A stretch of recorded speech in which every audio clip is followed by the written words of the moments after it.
So welcome back guys to stream moments. तो guys अभी के लिए इस वीडियो पर लास्ट में 2K लाइक करवा दो ताकि गाइस कल के दिन आप लोगों के लिए कोई अच्छी सी वीडियो हो सके और लॉन्ग वीडियो हो सके। और गाइस अभी के लिए आप लोगों को ये भी बताना है कि मांगा की पिक्स नहीं आएंगी आज क्योंकि मेरा गूगल नहीं चल रहा, तो गाइस एडजस्ट कर लेना आज के दिन। तो गाइस अभी के लिए बिना किसी टाइम जाके सीधा आते हैं आज की वीडियो की तरफ। और जैसा कि आप लोगों ने पिछली वीडियो में देखा था कि शाओ यान, मास्टर यालो, काइलिन और लिटिल फ्री डॉक्टर गाइस उस एंशिएंट ट्री के बारे में डिस्कस करने के बाद सीधा फॉलिंग स्टार पवेलियन में चले गए थे। और फॉलिंग स्टार पवेलियन में आने के बाद शाओ यान 2 दिन तक रेस्ट करता है और 2 दिन रेस्ट करने के बाद शाओ यान रिकवर हो जाता है। और इधर हमारा सीन शिफ्ट होता है उन एंशिएंट वास्टलैंड रीजन में जहां पर लोग इकट्ठे होना शुरू हो गए थे। और गाइस वहां पर ओल्ड डीमंस भी इकट्ठे हो गए थे जो कि कभी भी किसी से मिलते नहीं थे और जो हमेशा ही तन्हाई में रहते थे। और गाइस अभी के लिए ये 2 जून क्लास के पीक के एक्सपर्ट थे और इन्होंने सारी उम्र फाइट की थी दोशंग लेवल पर पहुंचने के लिए और ये सबका सपना था।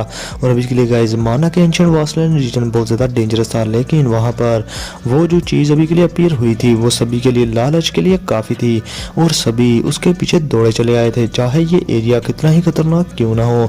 अब इसके साथ ही गाइस अपना शाओ यान 2 दिन रिकवर होने के जाने के बाद कहीं भी नहीं जाता और अभी के लिए वो फिर से अपनी रिट्रीट में चला जाता है।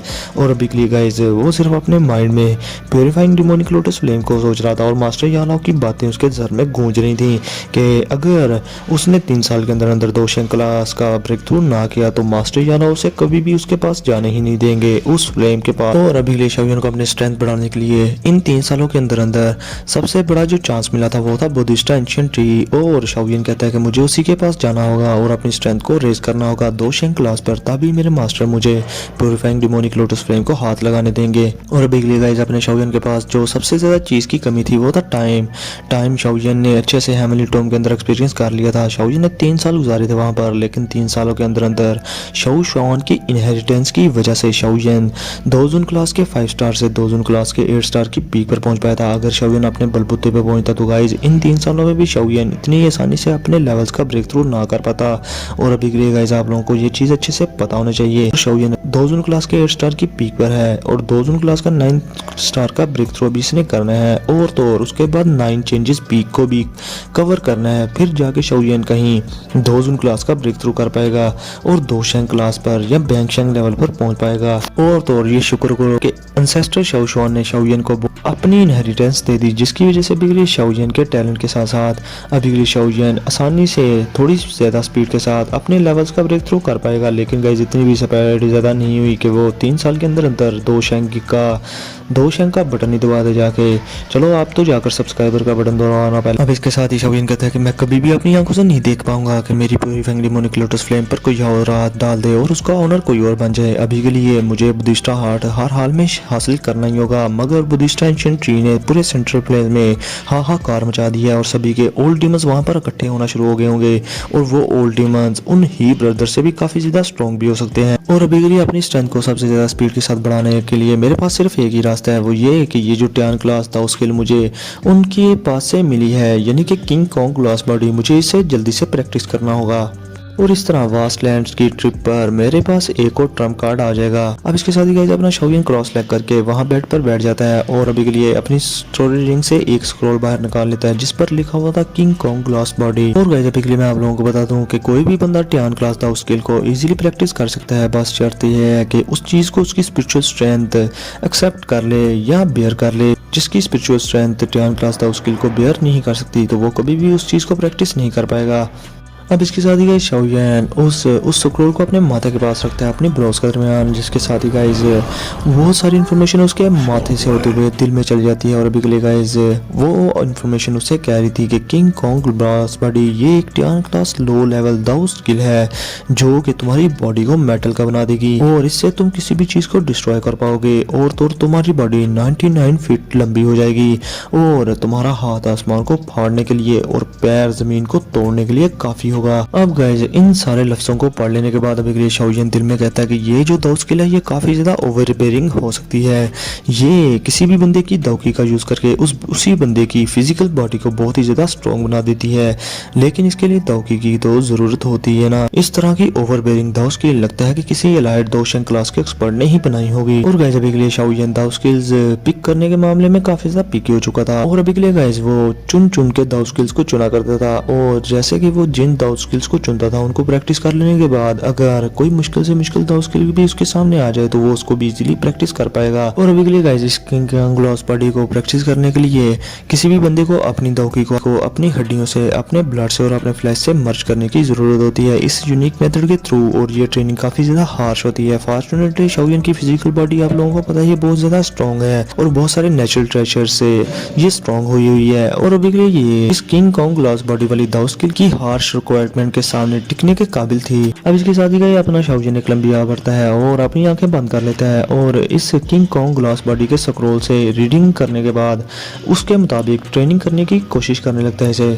अब इसके साथ ही गाइस अपना शाओलिन आंखें बंद करके वहां पर बैठ जाता है और एक गोल्डन लाइट शाओलिन की बॉडी से बाहर आती है जो कि बहुत ही बड़ी थी। और अभी के लिए गाइस जैसे ही ये गोल्डन लाइट बाहर आती है तो एक हड्डी के टूटने की आवाज भी आती है। और अभी के लिए गाइस शाओलिन ये चीज देखकर बहुत ज्यादा हैरान होता है और कहता है कि मेरी ग्रोथ तो बहुत ज्यादा फास्ट हो रही है और अभी के लिए मैं गोल्डन का कैसे हो गया। और अभी के लिए गाइस शाओलिन की इस आधे मिनट के अंदर अंदर बॉडी डबल हो चुकी थी। शाओलिन बिल्कुल किसी स्मॉल जायंट की तरह लग रहा था। और अभी के लिए गाइस शाओलिन की स्किन थोड़ी बहुत पेल भी हो चुकी थी और उसकी स्किन डार्क गोल्डन कलर की थी। अब इसके साथ ही गाइस शाओलिन की बॉडी वापस से अपनी ओरिजिनल कंडीशन में चली जाती है। अब गाइस इसके साथ ही शाओलिन अपना आंखें खोल लेता है और उसे अपनी बॉडी में काफी ज्यादा पेन होना स्टार्ट हो जाती है। और इसके साथ ही शाओलिन खून की उल्टियां भी करना शुरू हो जाता है जो देखकर शाओलिन अभी के लिए थोड़ा गुस्से में भी आ गया था और कहता है कि इस स्क्रॉल के अंदर ये नहीं बताया गया कि किंग कॉन्ग ग्लास बॉडी को प्रैक्टिस करने वाले लोगों के साथ क्या होता है। उनके मुंह से खून आता है, उनकी हड्डियां टूटती हैं और तो और जैसे बॉडी बड़ी होती है उस वजह से उनके मसल्स भी टूटते ही होंगे। मान लिया आज कि ये जो किंग कॉन्ग ग्लास बॉडी है इसके लिए काफी ज्यादा हार्श रिक्वायरमेंट चाहिए होगी और अगर मेरी जगह कोई वीक इंडिविजुअल होता तो उसकी बॉडी कब की फट चुकी होती, क्योंकि जिस तरीके से मेरी बॉडी बड़ी है और कम हो रही है इस तरीके से कोई भी वीक बंदा उसकी बॉडी दो हिस्सों में टूट जाएगी। अब गाइस अपना शाओलिन बाज कहा आने वाला था वो अभी भी इस दाव स्किल को अच्छे से प्रैक्टिस करने में लग जाता है और कभी अपनी स्किन को बढ़ा देता है और कभी अपनी साइज को, अपनी बॉडी को बहुत बड़ा कर लेता है। इससे उसके मसल्स, बोन्स बार बार पटाखों की आवाजें आना शुरू हो जाती हैं उसकी बॉडी में से। और अभी के लिए गाइस शाओलिन के लिए इस दाव स्किल को प्रैक्टिस करना किसी टॉर्चर से कम भी नहीं था। और अभी के लिए गाइस शाओलिन के मुंह से भी बहुत ज्यादा खून आ रहा था लेकिन आहिस्ता आहिस्ता इस दाव स्किल को ट्रेन करते करते शाओलिन के मुंह से ये खून आना भी बंद हो जाता है। अब तकरीबन शाओलिन को इसको ट्रेन करते करते आधा महीना गुजर गया था। अब इस आधे मंथ के अंदर अंदर हमारा सीन शुरू होता है एंशिएंट वास्टलैंड रीजन में जहाँ पर गाइस बहुत सारे सेंट्रल प्लेन्स की फैक्शन के बड़े बड़े एक्सपर्ट्स आ चुके थे और वहाँ पर जमा हो चुके थे। मगर जो एंशिएंट क्लैंस थे और बड़ी बड़ी पावरफुल फैक्शंस थी उनके लोग वहाँ पर नहीं आए थे क्योंकि वो भी न्यूज को कंफर्म करना चाहते थे कि बुद्धिस्ट एंशिएंट ट्री सच में अपीयर हो चुका है। अब गाइस तकरीबन पूरे 5 दिन और गुजर जाते हैं और 5 दिन के बाद जैसे ही सुबह की पहली किरण निकलती है तो गाइस आसमान में एक क्लियर ऑरा हर तरफ फैल जाता है पूरे सेंट्रल प्लेन्स के अंदर और हर कोई इस चीज को महसूस कर पा रहा था। और इस ऑरा की मदद से गाइस आसमान में एक बहुत बड़ा एंशिएंट ट्री बन जाता है जिसके पास गाइस ऐसे लग रहा था कि कोई इंटेलिजेंट ऑरा हो। और अभी के लिए गाइस सारे लोग इस चीज को देखकर बहुत ज्यादा हैरान होते हैं और कहते हैं कि ये तो लेजेंडरी बुद्धिस्ट एंशिएंट ट्री है। और गाइस सेंट्रल प्लेन्स के सभी लोग, उन सब की नजरें अभी के लिए आसमान में थी इस ऑरा की तरफ जो कि बुद्धिस्ट एंशिएंट ट्री से निकल रहा था। अब इसके साथ ही हमारा सीन शुरू होता है फॉलिंग स्टार पवेलियन पे जहाँ पर गाइस अभी के लिए बहुत सारे रूम्स थे जहाँ पर एल्डर्स ट्रेनिंग कर रहे थे और ये रूम्स यहाँ पर सिर्फ एल्डर्स ही ट्रेनिंग कर सकते थे और कुछ एल्डर्स उन रूम्स के बाहर खड़े थे और आपस में बातें कर रहे थे। लेकिन इसके साथ ही आसमान में एक बहुत बड़ी लाइट शूट होती है और वो लोग उस तरफ देखकर बहुत ज्यादा हैरान हो जाते हैं। और इसके साथ ही गाइस एक बहुत बड़ी बॉडी वाला बंदा वहां पर अपीयर हो जाता है जो कि 70 फुट से भी ज्यादा लंबा था और ये येलो गोल्डन कलर का जायंट था। और गाइस अभी के लिए वो आसमान की तरफ देखकर दौड़ा था और अपने बारी बारी कदमों से उनकी तरफ ही बढ़ा था जो देखकर एल्डर्स की पेंटे गीली हो जाती हैं। ये फॉलिंग स्टार पवेलियन के सारे एल्डर्स थे और वो कह रहे थे कि ये आखिर है क्या। अब इसके साथ ही गाइस वो चीज उन लोगों की तरफ बढ़नी शुरू हो जाती है जो कितनी बड़ी थी और उन्हें गाइस इस बंदे से काफी डेंजरस हो रहा महसूस हो रहा था। अगर ये बंदा उन पर एक ही अटैक करता तो ये सारे के सारे मारे जाते। अब इसके साथ ही गाइस सभी के एल्डर्स काफी ज्यादा घबरा चुके थे और वो जल्दी से इस चीज के इर्द गिर्द घेरा बना लेते हैं और वो अटैक के लिए रेडी हो चुके थे। लेकिन इसके साथ ही वहां पर आवाज आती है मास्टर यालाओ की और वो हंसते हुए कहते हैं कि ये जरूर किंग कॉन्ग ग्लास बॉडी होगी, इसके एस्पेक्ट्स काफी ज्यादा यूनिक हैं। अभी के लिए गाइस वो पहचान गए थे कि ये सारा काम उनका डिसाइबल ही कर रहा है। इसके साथ ही गाइस हम देखते हैं मास्टर यालाओ, काइलिन और लिटिल फेरी डॉक्टर को आसमान में और वो वहाँ पर अपीयर हो चुके थे। अब इसके साथ ही सभी के एल्डर्स उनके पास जाते हैं और कहते हैं कि पवेलियन चीफ अभी के लिए ये चीज़ है क्या। जिसके साथ ही गाइस आगे से मास्टर यालो हंसना शुरू कर देते हैं और कहते हैं कि ये चीज़ और कोई नहीं अपना शाओयन है। जो सुनने के बाद गाइस सभी के एल्डर्स हैरान हो जाते हैं और वो कहते हैं कि हमने एक्सपेक्ट नहीं था कि अगर जूनियर पवेलियन चीफ इस चीज़ में कन्वर्ट हो जाएंगे। अब इसके साथ ही गाइस सबकी आंखों के सामने उस बड़े से जॉइंट की बॉडी से गोल्डन लाइट निकलती है और जैसे ही वो गोल्डन लाइट बाहर निकल आती है तो गाइस वो जो बॉडी थी वो श्रैंक होना शुरू हो जाती है और शाओयन के फिगर में कन्वर्ट हो जाती है। और अभी के लिए शाओयन सबके सामने था, सबके हैरानकुन आंखों के सामने। अब इसके साथ ही शाओयन थोड़ा रिग्रेटफुल होते हुए मास्टर यालो से कहता है कि अभी के लिए किंग कॉन्ग ग्लास बॉडी को मैं सिर्फ 70 फीट तक ही पहुंचा पाया हूँ। अभी के लिए इसकी जो मैक्सिमम पीक है वो 90 फुट तक है, 90 फुट तक मैं इसको जरूर ले जाऊंगा। जिसके साथ ही मास्टर यालो हंसना शुरू कर देते हैं और कहते हैं कि लड़के अगर तुम्हारी बॉडी बहुत सारी रिफाइनमेंट से ना गुजरी होती तो अभी के लिए तुम इस 70 फुट हाइट तक भी ना पहुंच पाते, तुम्हारी किंग कॉन्ग ग्लास बॉडी इतनी बड़ी हो ही ना पाती। जो सुनकर गाइस अभी के लिए शाओयन अपना सर को जाने लगता है और अभी के लिए उसे पता था कि ये जो किंग कॉन्ग ग्लास बॉडी है ये मास्टर करना इतना भी ज्यादा आसान नहीं है। और तो शाओयन कहता है कि जैसा कि मैं उन एंशिएंट वास्टलैंड में जा रहा हूँ तो वहाँ पर में भी बहुत ज्यादा ट्रेजर्स हों और उनको हासिल कर लेने के बाद मुझे उम्मीद है कि वापस ट्रिप पर मैं दोजुन क्लास के 9 स्टार की पीक पर पहुंच ही चुका हूँ। जिसके साथ ही गाइस अभी के लिए मास्टर यारो शाओयन की तरफ देखकर कहते हैं कि लड़के अभी के लिए वो जो एंशिएंट बुद्धिस्टा ट्री के बारे में इंफॉर्मेशन थी वो बिल्कुल ट्रू थी। जिसके साथ ही शाओयन बहुत ज्यादा सरप्राइज होता है और अभी के लिए गाइस शाओयन कहता है तो फिर इसका मतलब है कि और भी बहुत सारी फैक्शंस ने इस चीज में हिस्सा लिया होगा। जिसके साथ ही गाइस अभी के लिए मास्टर यारो शाओयन से कहते हैं कि तुम एंशिएंट वास्टलैंड में फॉलिंग स्टार पवेलियन के और भी बहुत सारे एक्सपर्ट्स को साथ लेकर जाओगे और तुम्हारे पास ये स्पेशल जेट टोकन रहेगा जो कि मैं तुम्हें अभी भी दे रहा हूँ।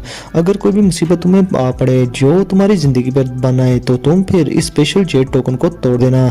जिसके साथ ही शाओयन आगे से हाँ में सर ला देता है। अब मास्टर यालो शाओयन से कहते हैं कि ये जो बुद्धिस्ट एंशिएंट ट्री है इसका जो लालच है वो बहुत सारी एंशिएंट क्लैंस को भी हो सकता है और बहुत सारे एंशिएंट क्लैंस भी इसमें हिस्सा ले सकते हैं। तो लड़के अभी के लिए मुझे लगता है कि तुम्हारे सक्सेसफुल होने का चांसेस बहुत ज्यादा कम है लेकिन फिर भी हम पूरी उम्मीद है। जिस पर शाओयन फिर से हाँ में सर ला देता है। अब इसके साथ ही गाइस मास्टर यालो शाओयन से कहते हैं कि मैं फॉलिंग स्टार पवेलियन में रहूंगा इसको गार्ड करने के लिए क्योंकि पीछे से कहीं कोई मसला ना हो जाए। लेकिन अभी के लिए मैं तुम्हें अकेला भी वहां पर जाने नहीं दे सकता था क्योंकि एंशिएंट वास्टलैंड का जो डीपेस्ट रीजन है वो उसका एंशिएंट रीजन है और वहां पर बहुत ज्यादा स्ट्रॉन्ग मैजिकल बीस्ट हैं और तुम्हारी स्ट्रेंथ के साथ तुम्हारे लिए काफी ज्यादा डेंजर भी हो सकता है वहां पर। मगर ये ट्रिप तुम्हारे लिए बहुत ज्यादा इंपॉर्टेंट भी है, अपना बेस्ट देना और हाँ इस जेट टोकन को भूल ना जाना, कोई भी मुसीबत आए तो मुझे बुला लेना। जिसके साथ ही शाओयन हाँ में सर लाते हुए कहता है कि मास्टर हम कब जा रहे हैं। जिसके साथ ही गाइस मास्टर यालो कहते हैं कि बहुत ही जल्द। और तो और उस एंशिएंट वास्टलैंड रीजन में बहुत सारी और भी फैक्शंस अभी के लिए एंटर हो चुके हैं ऑलरेडी। जिसके साथ ही शाओयन कहता है कि मास्टर तो फिर हमें यानी कि मुझे वहां पर जाना पड़ेगा। अब इसके साथ ही गाइस मास्टर यालो शाओयन को सीव ऑफ करते हैं और Shaoyan Kaelin little fairy doctor Kinglin और फॉलिंग स्टार पवेलियन के एक एल्डर को जिसकी स्ट्रेंथ दोजुन क्लास के 9 स्टार की पीक की स्ट्रेंथ थी उसे साथ लेकर अभी के लिए उस एंशिएंट वास्टलैंड रीजन में चले जाते हैं उसकी तरफ ही।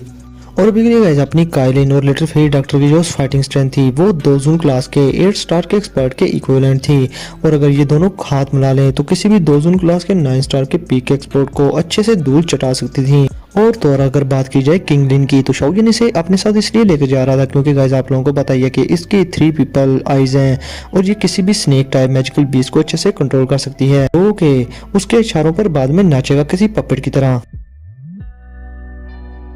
अब इसके साथ ही गाइस ये लोग अपनी पूरी स्पीड के साथ उन एंशिएंट वास्टलैंड की तरफ जा रहे थे और अभी के लिए गाइस इन्हें पूरे 6 दिन लगते हैं नॉर्थ वेस्ट सेंट्रल प्लेन्स के नॉर्थ ईस्टर्न बॉर्डर्स पर पहुंचने के लिए।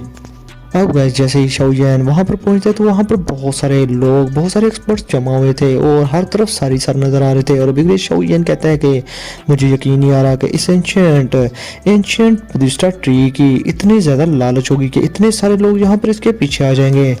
और अभी के लिए ये जो गाइस शाओयन जिस जगह पर रुका था वो एक टाउन था जिसका नाम था वास्टलैंड टाउन और ये जगह एंशिएंट वास्टलैंड रीजन के बहुत ही ज्यादा करीब थी और यहाँ पर इसके अलावा और कोई भी शहर कोई बस्ती नहीं थी क्योंकि गाइस यहाँ पर फियर्स मैजिकल बीस्ट हुआ करते थे जो कि अक्सर इसी टाउन पर भी हमला कर दिया करते थे। अब इसके साथ ही गाइस वहाँ पर अभी के लिए अपना Shaoyan Kaelin little fairy doctor और किंगलिन वहाँ पर घूम फिर रहे थे। मगर गाइस अभी के लिए मैं आप लोगों को बता दूं कि शाओयन के साथ टियान हुआ जुंजी भी अभी के लिए नहीं थे आए क्योंकि गाइस टियान हुआ जुंजी अभी के लिए रिट्रीट में थे और वो अपनी ट्रेनिंग स्टेट में थे इसलिए मास्टर यालो ने उनको डिस्टर्ब करना अच्छा नहीं समझा। अब इसके साथ ही गाइस शाओयन बहुत सारी इन्फॉर्मेशन वहाँ से गैदर करता है, बहुत सारे लोगों से बात करता है। काइलिन भी उसके साथ ही सभी लोग उसके साथ थे और उसे बहुत सारी इन्फॉर्मेशन मिलती है कि उन एंशिएंट वास्टलैंड में बिना किसी इन्फॉर्मेशन के चले जाना मौत को दावत देने के बराबर है। अब शाओयन अभी के लिए गाइस बाहर जाता है और बहुत सारी इन्फॉर्मेशन और गैदर करके वापस काइलिन के पास आता है, जिसके साथ ही काइलिन अच्छी बीवियों की तरह पूछती है कि तुम्हें क्या पता चला, जिसके साथ ही शाओयन आगे से एक साई लेते हुए कहता है कि मुझे अभी भी बाहर से इन्फॉर्मेशन मिली है कि एंशिएंट वास्टलैंड रीजन में एक ग्रुप एंटर हुआ था थोड़ी देर पहले, मगर वो सारे के सारे मारे गए वहाँ पर। उनमें 2 जून क्लास के बहुत सारे एक्सपर्ट्स भी मौजूद थे, जिसके साथ ही गाइस अपनी Kaelin little fairy doctor Kinglin के एक्सप्रेशन बिल्कुल बदल जाते हैं और वो कहते हैं कि क्या सच में सभी मारे गए? क्या ये एंशिएंट वास्टलैंड रीजन इतना ज़्यादा खतरनाक है कि यहाँ पर 2 जून क्लास का एक्सपर्ट भी चूंटी समान है? जिसके साथ ही गाइस लिटिल फेरी डॉक्टर कहती है कि अब हमें क्या करना चाहिए, जिस पर अपना शाओयन वो तो पीछे हटने वाला नहीं था। वो बड़े आराम से कहता है कि कल सुबह बहुत सारे एक्सपर्ट्स एक ग्रुप बनाकर उस एंशिएंट वास्टलैंड रीजन में एंटर होने वाले हैं।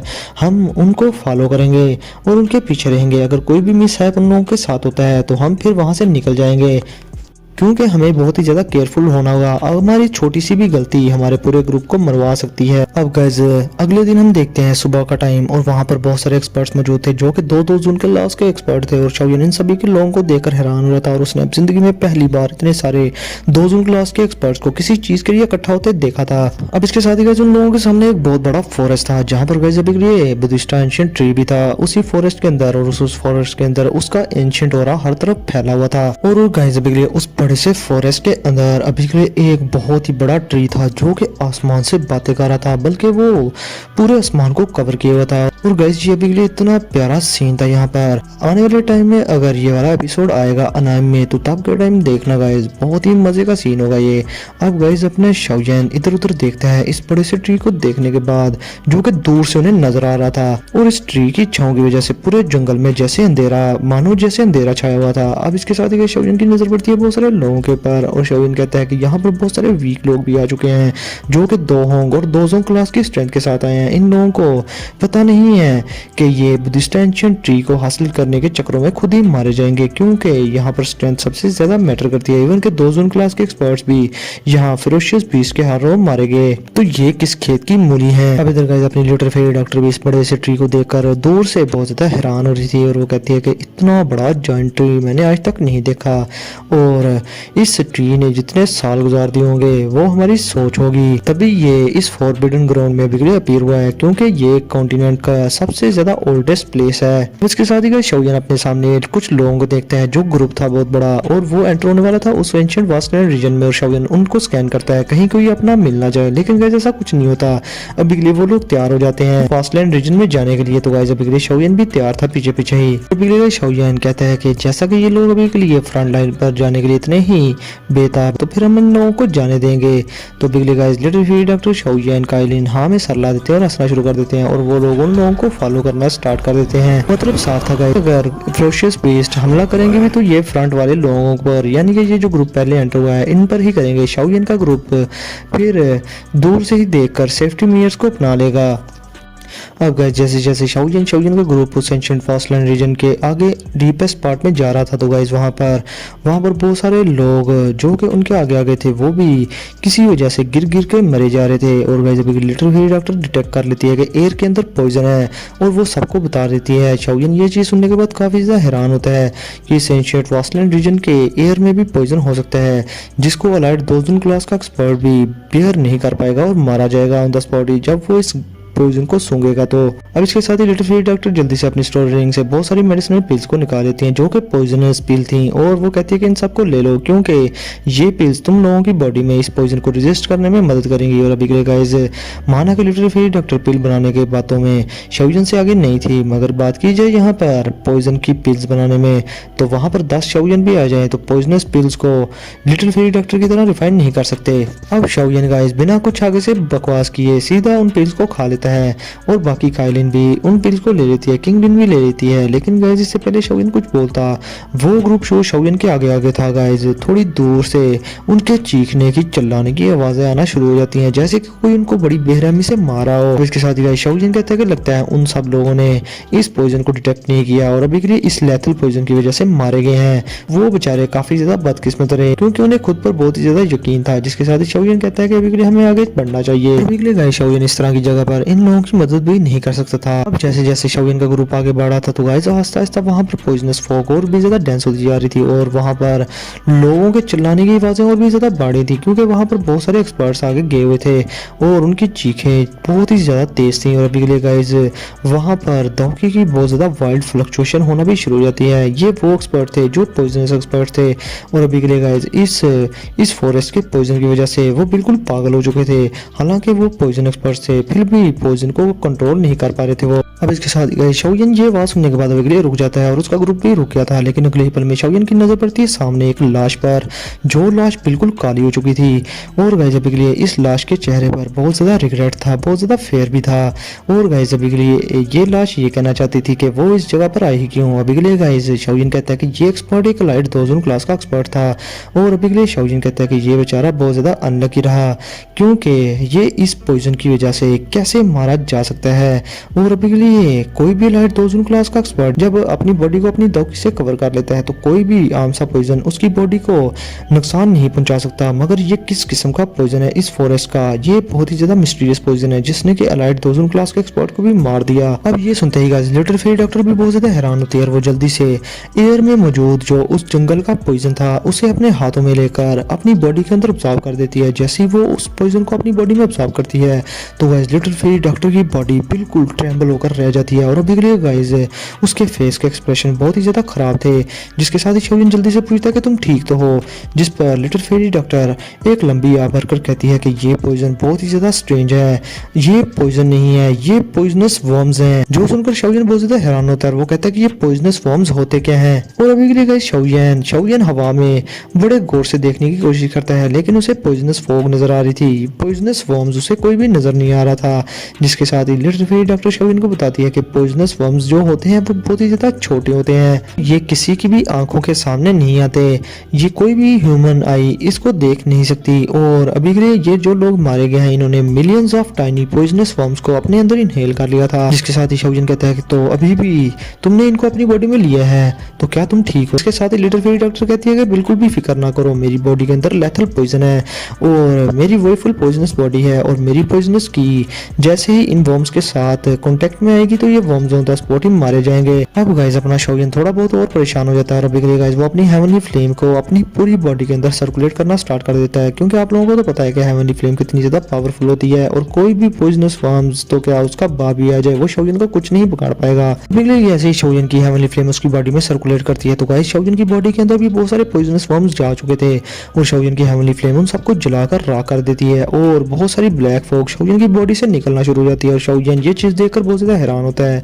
कि उसकी बॉडी के अंदर भी बहुत सारे पॉइजनस वर्म चले गए थे। तो गाइस अपनी बॉडी से सभी के पॉइजनस वर्म को जलाने के बाद शाओलिन अपने हाथों को अपनी हेवनली फ्लेम से कवर कर लेता है और काइलिन, किंग लिन और वो जो एल्डर जिसका नाम किंग चेन था वो जो उनके साथ आया था उसकी तरफ हाथ करके अपने हाथों की जोरदार ताली बजाता है और गाइस वो हेवनली फ्लेम फैलकर उन तीनों की बॉडी के अंदर चली जाती है और उनकी तीनों की बॉडी के अंदर जितने भी पॉइजनस वर्म्स थे उन सबको भी जला देती है। और अभी शाओलिन कहता है कि मेरे 50 फुट रेडियस से मुझसे 50 फुट के रेडियस के बाहर ना जाना। अभी के लिए ये पॉइजनस वर्म्स किसी की भी दावकी को इग्नोर करके उसकी बॉडी में चले जाते हैं और हेवनली फ्लेम से ये लोग डरते हैं, इसलिए बेहतर है तुम लोग मेरे पास ही रहना। अब इसके साथ ही गाइस शाओलिन अपनी हेवनली फ्लेम को अपने माथे के ऊपर अपीयर कर लेता है और वहां पर बहुत ज्यादा हाई टेंपरेचर हो जाता है। और अभी के लिए गाइस 50 मीटर के रेडियस के इर्द गिर्द शाओलिन के करीब कोई भी पॉइजनस वर्म्स नहीं आता। और अभी के लिए शाओलिन उस पॉइजनस लेयर को जब पार करता है तो शाओलिन कहता है कि ये छोटी सी लेयर नहीं 80% लोगों को यहाँ पर मार दिया।